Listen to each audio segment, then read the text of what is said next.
एक गांव में रंगनाथ नामक एक फूलों का व्यापारी रहता था। वो हर रोज अपने फूलों के बागीचे में जाकर अलग प्रकार के फूलों को इकट्ठा करके उनको टोकरी में डालकर टोकरियों को साइकिल पे सारे गांव में सैर करते हुए उन्हें बेचने की कोशिश करता था। फूल है अम्मा, फूल, अलग प्रकार के फूल है, जल्दी ले लो, ताजे ताजे फूल। ऐसे उनको बेचने की कोशिश करता था, लेकिन ऐसे सारा दिन गांव में सैर करने के कारण रंगनाथ के पैर बहुत दुखते थे। वो एक दिन अपनी पत्नी रामूलम्मा से ऐसे कहता है, हर रोज इस साइकिल पे फूल बेचने की कोशिश कर कर के मेरे पैर बहुत दुख रहे हैं। मुझे अब नहीं लगता कि मैं इन फूलों को बेच पाऊंगा। हमारे सारे पड़ोसी खेती ही करके पैसे कमाते हैं, एक सिर्फ आप है जिनको कुछ हटके कुछ अलग करना था, इसलिए शुरू कर बैठे ना फूलों का बागीचा। उन लोगों की कमाई देखो हजारों में है और हमारा देखो कहाँ है। और अब तो तुम्हारा स्थिति भी नहीं है कि तुम फूलों को बेच सके। अब भगवान जाने हमारा क्या होगा, ऐसे कहती है। तब रंगनाथ इस सोच में पड़ जाता है कि इस मुश्किल का हल कैसे मिलेगा। एक दिन वो यही सोचते हुए अपने फूलों की बागीचे में जाता है। तब वहाँ उसका दोस्त राजा राम आता है। कैसे हो रंगनाथ, कैसे चल रहा है तुम्हारा फूलों का व्यापार? क्या व्यापार, क्या चलना, एक फूटी कौड़ी नहीं मिल रही मुझे। क्यों रंगनाथ, ऐसा क्या हो गया? फूल बिक नहीं रहे हैं क्या? फूल भी नहीं बिक रहे हैं और मैं भी उन्हें बेचने नहीं जा रहा। हाँ क्यों, क्या हुआ?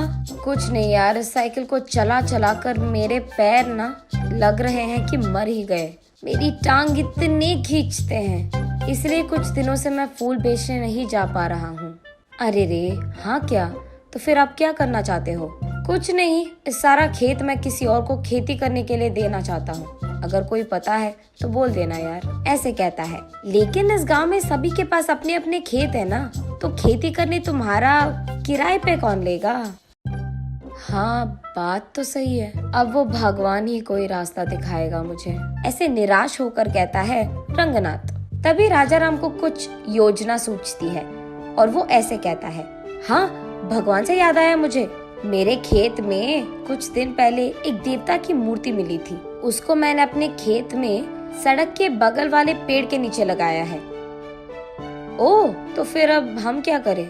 क्या कह रहे हो तुम कि उस देवता की पूजा करूं ताकि मेरे मुश्किल सारे दूर हो जाए? नहीं यार रंगनाथ, मैं वो नहीं कह रहा।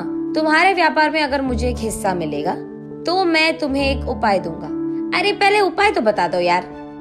देख, अब तुम्हारे और मेरे खेत एक दूसरे के आमने सामने हैं और बीच में एक रोड भी है। अब उस रोड के बगल वाले पेड़ के नीचे ही तो मैंने उस देवता की मूर्ति को छिपाया है।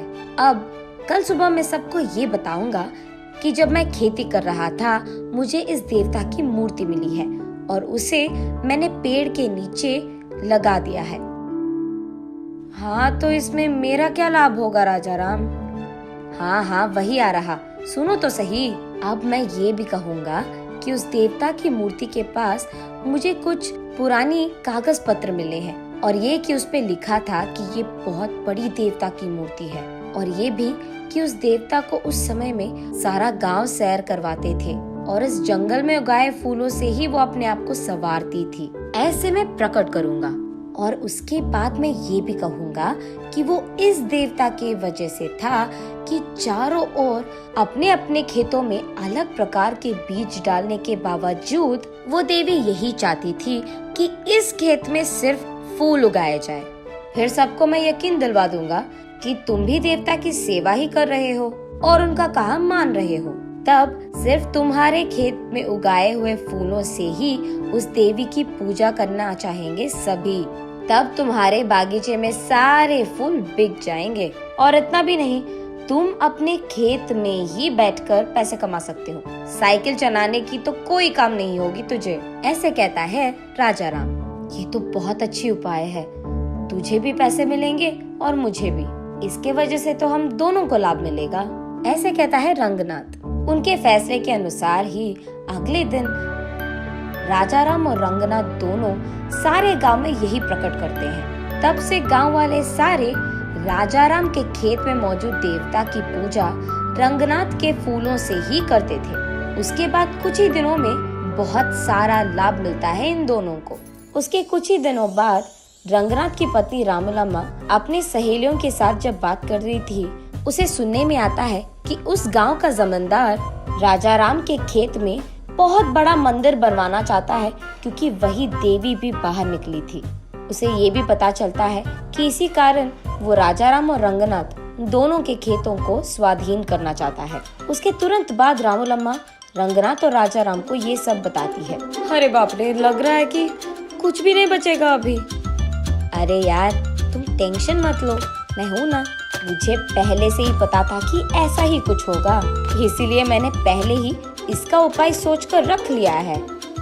अगले ही दिन राजा राम कहता है सबसे कि उसे और कोई पुराने कागज पत्र मिले हैं। तब वो सबसे कहता है कि एक पंडित के समक्ष में वो सबके सामने उस पंडित से पढ़वाएगा कि उन पत्रों में क्या लिखा है। और ये सुनने के लिए गांव वाले सारों को राजा राम के खेत के पेड़ के नीचे मौजूद रहना होगा। इसी बात का डंडोरा पिटवाता है राजा राम। गांव वाले सारे देवी के मूर्ति के पास पहुंचते हैं। तब एक पंडित राजा राम के दिए हुए पुराने कागज पत्र को पढ़ता है। उसमें ये लिखा रहता है कि उस देवता को प्रकृति बहुत अच्छा लगता था। धूप, बारिश और सर्दी से उनको बहुत प्यार था, और इसी जंगल के उस खेत में उगाए हुए फूलों से उनको संवारना भी बहुत अच्छा लगता था। और इतना ही नहीं, जब परिवार के समस्याएं या नई शादीशुदा जोड़ियां उनसे उनकी आशीर्वाद लेते हैं और उस जंगल के फूलों से देवी को पूजते हैं, तब देवी का आशीर्वाद उन्हें मिलता है। यही लिखा है उन पुराने कागज पत्र में। तब सब लोगों को समझ आता है कि देवी के मर्जी के बिना यहाँ मंदिर बनवाना शायद अच्छा नहीं है, इसीलिए मंदिर बनवाने के सोच को फिलहाल रोक लेते हैं, जमींदार के साथ साथ गांव वाले भी। ऐसे राजा राम के उपाय के कारण नई जोड़ियां और परिवार समस्याएं लेकर वहाँ बहुत लोग आते थे और उस देवी की मूर्ति को रंगनाथ के फूलों से पूजते थे। रंगनाथ वही एक फूलों का दुकान खोलता है। अलग प्रकार के फूल और अलग प्रकार के फूलों की मालाएं वहाँ मिलती थी, और उसके वचन के अनुसार ही जितने पैसे वो कमाता था उसमें से एक हिस्सा हमेशा राजा राम को देता था। ऐसे वो दोनों दोस्त एक अच्छे उपाय से उनके सारे मुश्किलें दूर कर देते हैं और खुशी से जीते हैं।